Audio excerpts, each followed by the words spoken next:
I'd like to talk a little bit about immigration and immigrants because your organization um, is very focused on immigrants and their narratives. So, what do you think, in your opinion, what is the result when immigrants are not able to speak their own narratives? Um, okay, well, one thing I would say is we always have the power, even if this person is nonverbal, for you have ways and means of communicating your narrative. It's not a question of if we're able, it's a question of who is listening and who gets the power and who gets the mic. So what you can see when our narratives are being erased or co-opted is you see books like, I don't even want to name the book because I don't want to give it more promotion.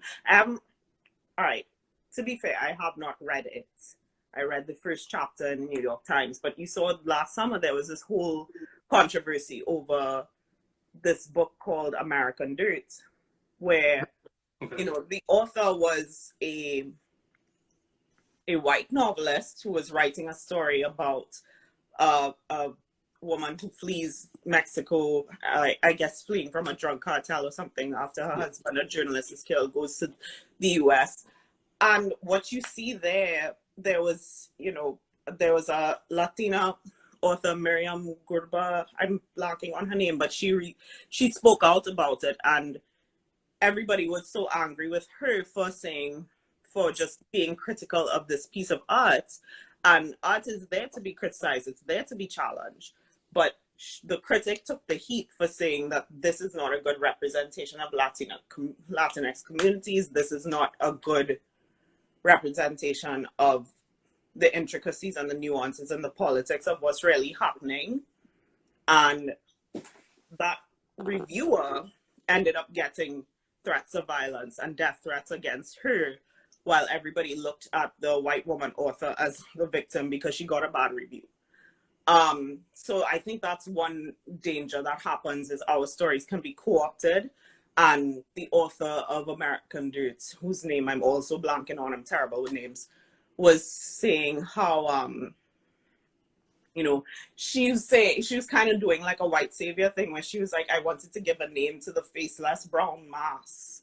And that in and of itself is problematic, because who said brown people don't have faces? Who said that brown people are a mass or a monolith?